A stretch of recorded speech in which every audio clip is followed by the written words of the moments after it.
되었습니다. 또 어제는 세월호 사건 자주품으로 도기를 바라며 생겨나지 않도록 우리는 늘 하나님 앞에 기도하기를 바랍니다. 세계적으로 유명한 심리학자 가운데서 빅터 프랭크라는 사람이 있습니다. 이 사람은 홀로코스트가 자행되는 나치 시대에 자신의 실제 사건을 바탕으로 죽음의 수용소에서라는 책을 통해서 이렇게 기록하고 있습니다. 나는 수용소에서 받았던 말할 수 없는 잔인한 고문과 무서운 형벌과 비인간적인 것이 있었다. 그것은 바로 희망이었다는 것입니다. 나치의 무서운 고문을 받으면서도 마음속에 이러한 꿈을 가지고 있었습니다. 이들의 무서운 고문이 지나가게 되면 언젠가는 끝나게 될 것이다. 그러면 나는 이 수용소에서 내가 붙잡고 있는 삶의 희망을 세계 수많은 사람들에게 말해주겠다.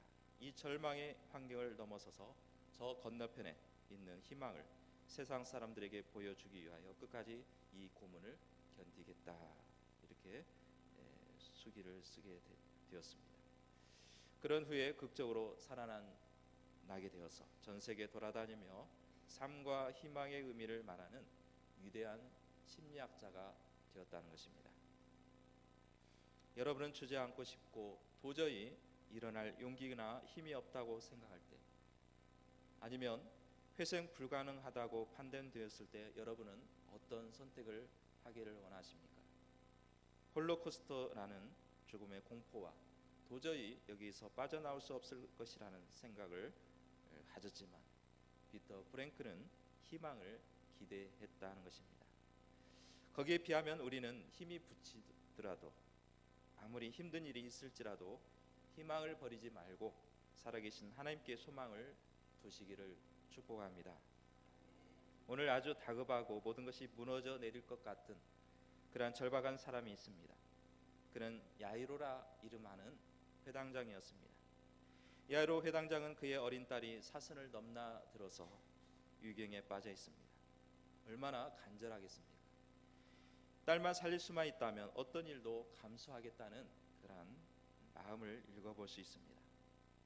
어린 소녀가 죽음의 그림자 앞에서 놓여 있을 때 한 가닥의 희망을 둔 소설이 있습니다.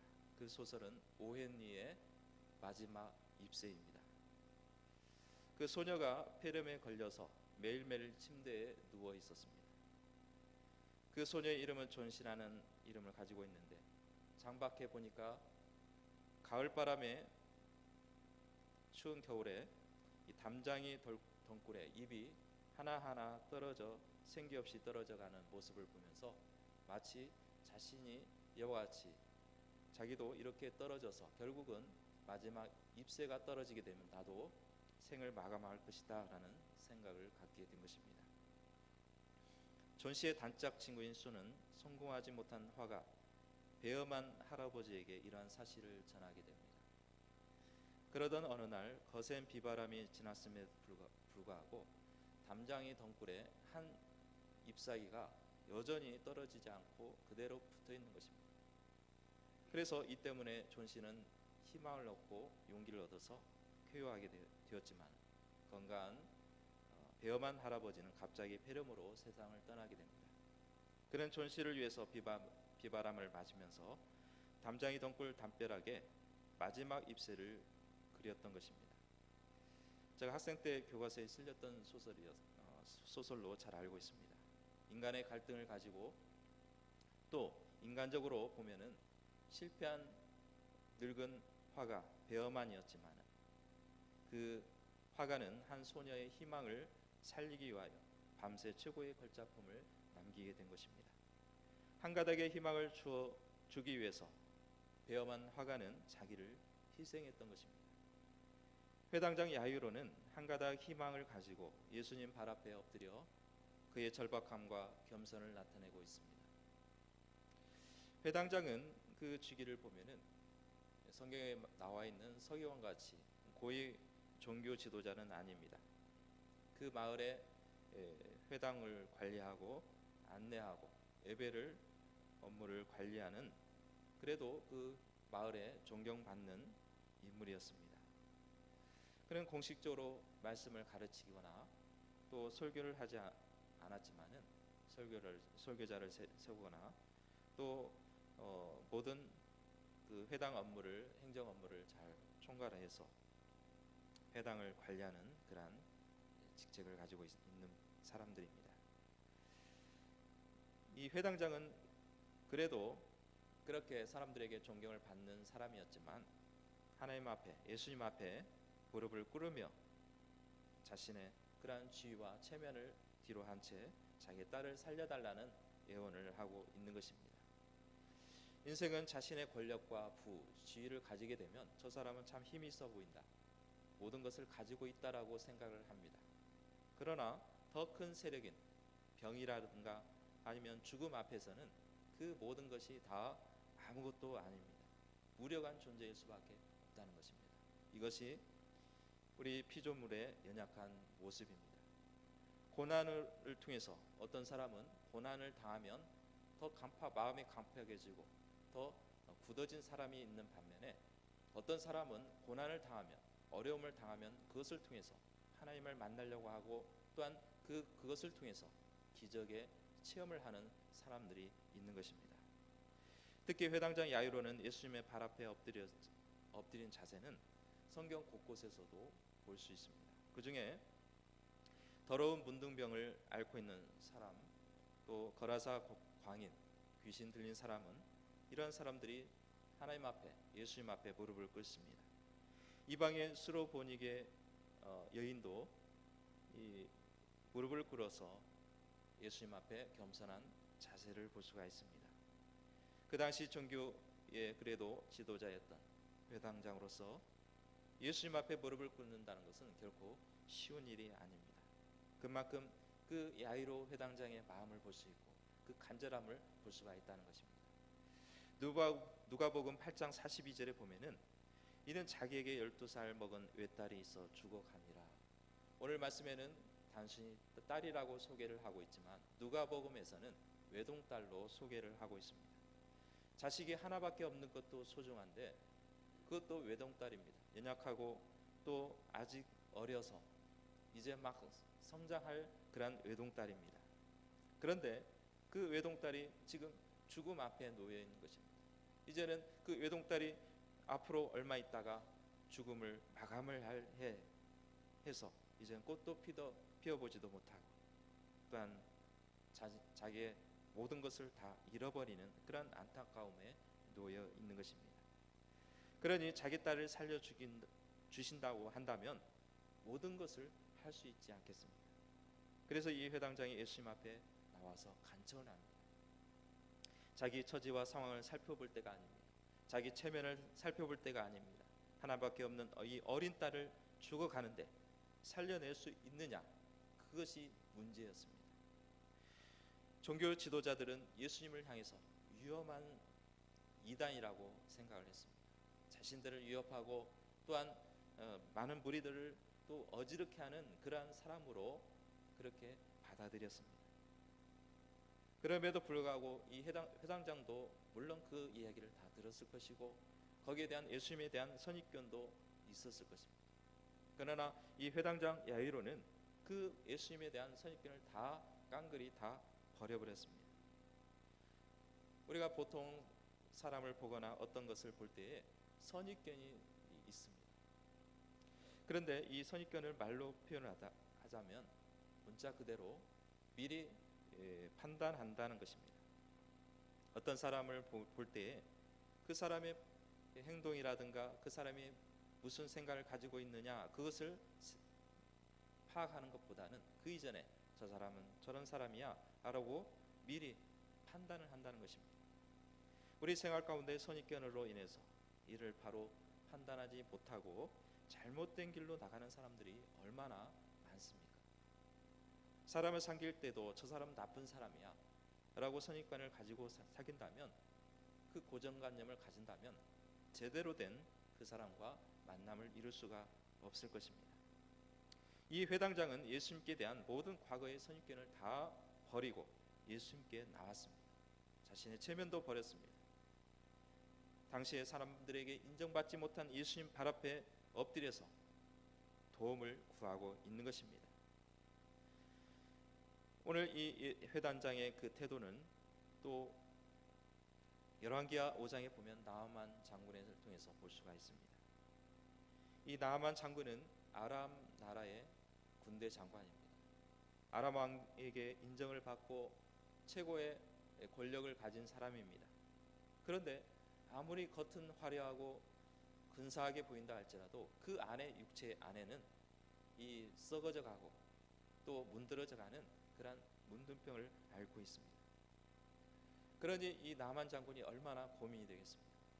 겉은 화려하지만 여전히 그 마음과 그 생각은 너무나 복잡했고 너무나 힘든 과정 속에 있는 것입니다. 그런데 자기 집안에서 일하는 이스라엘에서 온 여종이 한 가닥의 희망을 줍니다. 자기 나라에 가면 엘리사에게 찾아가면 어떤 병도 고칠 수 있습니다 라는 그러한 얘기를 합니다. 다른 사람 같으면은 보통 이스라엘 여종이니까 뭔 시답지 않는 소리를 하느냐 하고 무시할 수 있습니다. 그리고 이스라엘의 여종이었기 때문에 그냥 무시하고 넘어갈 수 있습니다. 그러나 나아만 장군은 달랐습니다. 아무리 여종이고 아무리 하잘것은 없는 사람이라 할지라도 그 사람이 고칠 수 있다는 방법을 안다는 것입니다. 그러니 나아만 장군이 얼마나 관심을 갖고 그 아이의 말을 들었겠습니까? 친히 나아만 장군은 이 엘리사를 찾아갑니다. 그런데 엘리사를 찾아갔는데 엘리사를 불렀음에도 불구하고 엘리사가 나오지를 않습니다. 그리고 그 하인을 통해서 하는 말이 요단강에 가서 7번 씻고 오라는 것입니다. 이 나만 장군이 얼마나 불쾌합니까? 이 이스라엘 나라는 아람 나라의 속국입니다. 한 번에 치면은 날아갈 나라입니다. 그런데 이 나만 장군은 그 불쾌함 속에서도 자존심이 상했습니다. 투덜거렸습니다. 그러나 그 나만 장군은 지금 시간이 그런 시간이 아닙니다. 체면을 따질 때가 아닙니다. 자기 감정을 내세울 때가 아니라는 것입니다.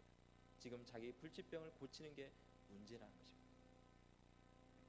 나만 장군은 처음에는 거역을 했지만 그래 한번 해보자, 요단강 한번 몸을 담궈보자라고 실제로 해봤습니다. 그런데 7번 담궈서 나와봤더니 그렇게 진물이 나고 살이 떨어져 나가는 그 몸이 아이와 살과 같이 하얗게 아주 뿌듯하게 바뀌어졌다는 것입니다.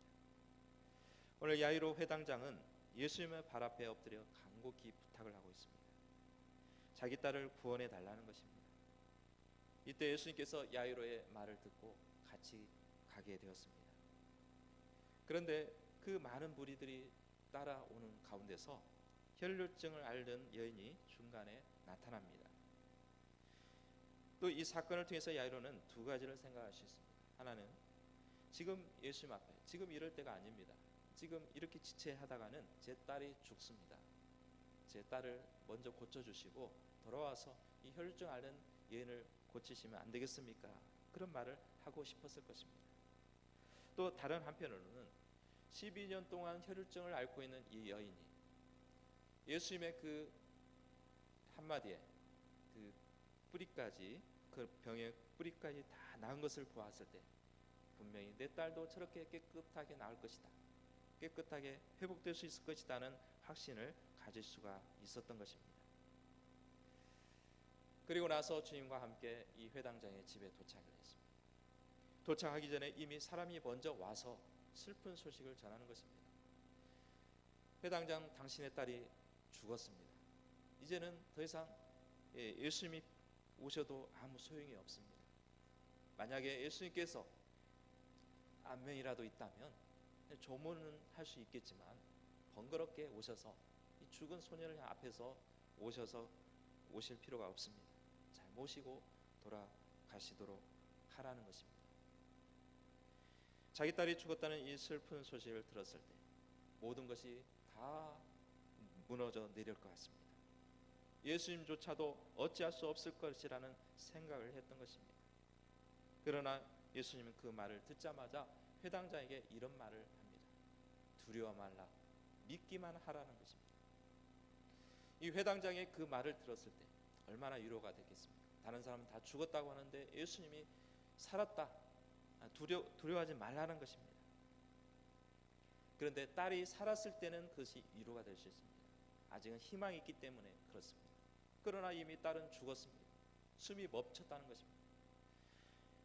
이때 주님께서는 두려워 말라는 것입니다. 회당장이 가장 믿음이 흔들릴 때입니다. 믿음이 연약한 사람들은 또한 이 절망의 말을 들을 수밖에 없습니다. 더 이상 소용이 없다라고 생각하고 다른 방법이 없다라고 생각하고 믿음이 떨어지고 흔들릴 때입니다. 이때 주님께서는 이것을 이미 아시고 두려워 말고 믿기만 하라는 것입니다. 누구를 믿으라는 것입니까? 전능하신 하나님의 아들인 예수님을 믿어야 될 줄로 믿습니다. 우리는 예수님의 말씀을 들어야지 다른 사람의 말을 들어서는 안 됩니다. 다른 사람의 절망의 말을 들어서는 안 된다는 것입니다. 우리는 하나님께서 말씀하셨다면 그 말씀을 우리는 붙들어야 되고, 우리가 어떤 상황에 있을지라도 예수님의 말씀을 믿고 순종하고 우리는 끝까지 인내하면서 하나님의 역사를 바라보시기를 주님의 이름으로 축복합니다. 비록 죽어서 더 이상 소망이 없다고 할지라도, 이제는 다시 돌이킬 수 없는 처지에 놓여 있을지라도 우리는 누구를 믿어야 되겠습니까? 우리는 예수 그리스도를 믿어야 되는 줄로 믿습니다. 가장 절망에 빠지게 만드는 것은 두려움입니다. 또 믿지 못하고 의심하게 되면 더욱 수렁에 빠지게 됩니다. 우리가 해야 될 것을 할 수 있는데도 불구하고 절망을 바라보게 되고 안 된다고 바라보게 되면 결국에는 거기에 빨려들게 될 수밖에 없습니다. 주님께서는 이미 계획이 있었습니다. 이미 소녀가 죽을 줄 알았습니다. 그러나 회당장에게 믿음을 가르쳐주기 위해서 두려워 말라, 믿기만 하라고 말씀을 하고 있는 것입니다. 주님의 제자를 다 데려온 것이 아니라 베드로와 야고보와 그의 형제 요한만 따라오게 했습니다. 그리고 회당장의 집으로 들어갔는데 거기에는 통곡이 나옵니다. 거기에는 슬픔이 퍼져 나오고 있습니다. 보통 우리가 장례식이 사람이 죽게 되면 장례 절차가 있습니다. 유대인들도 마찬가지로 장례 절차가 있습니다. 이 유대인들의 장례에 의하면은 먼저 피리 부는 사람을 고용을 합니다. 이 슬픈 피리를 부르면서 사람들에게 지금 슬픈 현장을 알립니다. 또 전문적으로 곡을 하는 여인을 고용을 합니다. 그래서 이 여인은 곡을 하면서 지금 사람이 죽었다는 것을 알립니다. 얼마나 요란스럽습니까? 얼마나 소란스럽습니까? 소녀의 죽음을 알리면서 더 이상 돌아올 수 없는 죽음이라는 두려움이 엄습하고 있는 현장입니다. 이때 주님께서 말씀하시기를 너희가 어찌하여 떠들며 우느냐? 아이가 죽은 것이 아니라 자고 있다는 것입니다. 여러분들, 예수님께서 자는 것과 죽은 것을 분간을 못해서 그렇게 말씀하셨습니까? 아닙니다. 예수님 앞에서는 잔다라고 표현을 하고 있는 것입니다. 주변에는 비웃으며 빈정거립니다. 죽은 소녀가 왜 잔다고 하느냐? 그런 헛소리를 어디서 여기에서 하느냐라고 빈정거리고 있습니다. 사람들은 불신의 눈으로 바라보고 있다는 것입니다. 주님은 이 사실을 아시고 사람들에게 다 데려온 것이 아니라 그 중에 셋 제자만, 회당장만 들어오도록 했습니다. 왜냐하면 모든 사람이 기적의 현장을 봐야 되는데, 모든 사람이 그 죽었던 소녀가 살아있는 것을 목격해야 되는데, 오히려 불신에 있는 사람들이 오게 되면 방해가 되기 때문에 그렇습니다. 우리는 현실을 볼 때는 현실을 받아들여서 인정할 때도 있지만은 예수님께서 믿어라, 예수님께서 할 수 있다라고 한다면 우리는 예수님의 말씀을 믿고 의지하시기를 축복합니다. 여러분들 명랑이라는 영화를 봤습니까? 이 명랑은 이순신 장군이 12척을 가지고 수백여 척의 왜군을 물리치는 그러한 전쟁이 바로 이 명랑입니다. 여기서 부하들이 이순신 장군에게 이야기를 합니다. 지금 우리가 12척밖에 없는데 어떻게 왜군이 수백 척을 몰고 있는 그 앞에서 우리가 대적을 할 수 있습니까? 우리가 그 바위 앞에 계란 던진 것과 같습니다. 안 됩니다. 장군님, 안 됩니다. 이때 이순신 장군이 유명한 명언을 남깁니다. 그것은 뭐라고 하냐면은, 안 된다고 말하지 말게, 된다고 말하게. 말씀대로 이루어지실 줄로 믿습니다. 안 된다고 하면 안 됩니다. 그러나 우리는 믿음 안에서, 말씀 안에서, 예수님 안에서 된다라고 한다면 될 줄로 믿습니다. 우리는 이러한 믿음을 가진 사람들입니다. 혹여나 옆에서 안 된다고 하는 사람이 있다면 그 사람들의 말을 듣는 것이 아니라 우리는 말씀을 봐야 되고 또한 하나님을 바라봐야 될 줄로 믿습니다.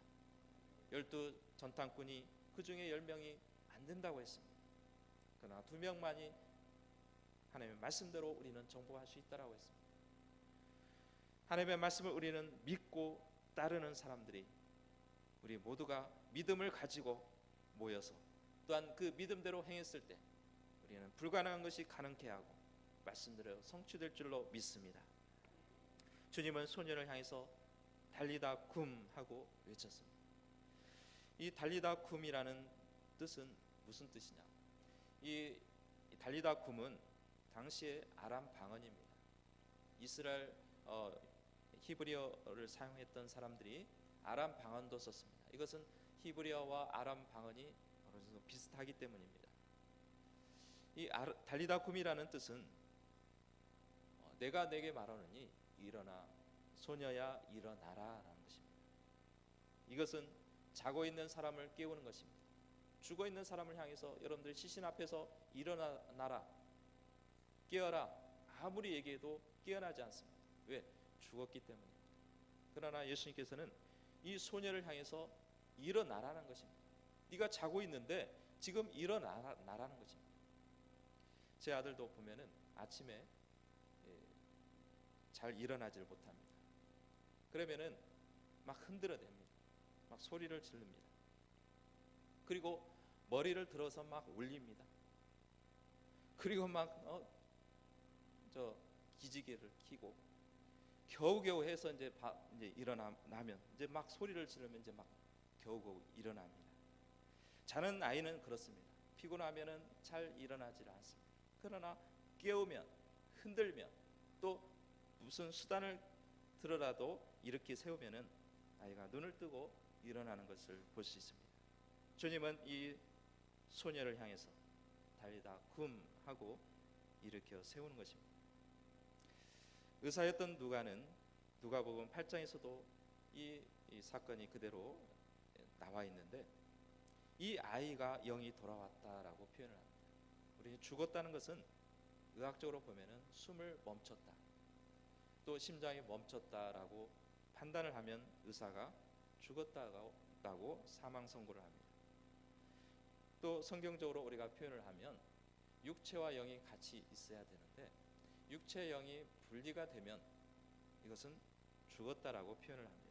그래서 누가는 자세하게 이 아이가 영이 돌아왔다, 이미 죽었는데 영이 떠났는데 다시 영이 돌아와서 살았다라고 기록을 하고 있는 것입니다. 결국 예수님께서 죽으셨다 부활하신 후에 제자들이 그 의미를 제대로 알게 되었습니다. 이처럼 우리는 절망에 빠져 있는 사람을 이렇게 세울 때, 믿음을 가지고 기다렸을 때 죽은 자가 살아나고 기적이 일어날 줄로 믿습니다. 저는 즐겨보는 프로그램 중에 개그 콘서트가 있습니다. 여러분들 잘 보시는가요? 그 코너에 보면은 지금은 끝났지만 일어나라는 이런 코너가 있습니다. 이찬이라는 사람이 요리사인데 요리를 자기 최선을 다해서 요리를 했는데 사장이 이 요리를 맛보면서 맛이 없다고 혼을 냅니다. 너도 요리사냐라고 꾸짖습니다. 이때 이 차는 절망에 빠집니다. 무릎을 꿇게 됩니다. 그 옆에서 상사가 일어나 일어나 하고 기운을 돋굽니다. 그러면서 아버지를 생각하라는 것입니다. 너를 위해서 지금까지 돌보는 아버지가 있지 않냐? 이 아버지가 나타나면서 하는 말이, 내가 내 어렸을 때 자전거를 내가 사줬고, 네가 우승할 때 거기에 1등 할 때 내가 집 앞에다가 프랑카드를 걸어놨다. 그런데 미안하다. 네 이름을 가지고 거액의 돈을 빌렸다. 이렇게 엉뚱하게 흘러갑니다. 그 다음에 애인이 격려해 주러 옵니다. 여자친구가 오는데 남자친구도 같이 오는 것입니다. 그런데 이 여자친구가 자기를 위로해주고 자기를 또 격려해 줄 줄 알았더니 자기가 따라오는 그 남자친구와 함께 애정 행각을 벌이면서 오히려 절망에 빠지게 됩니다. 이번에는 자기가 해외에서 이제 다른 국제적인 외국인과 함께 국제적인 요리사가 되는 꿈을 꾸게 됩니다. 외국 사람과 같이 이제 호흡을 맞추면서 요리를 하게 되는데 그 외국 사람에게 이렇게 얘기합니다.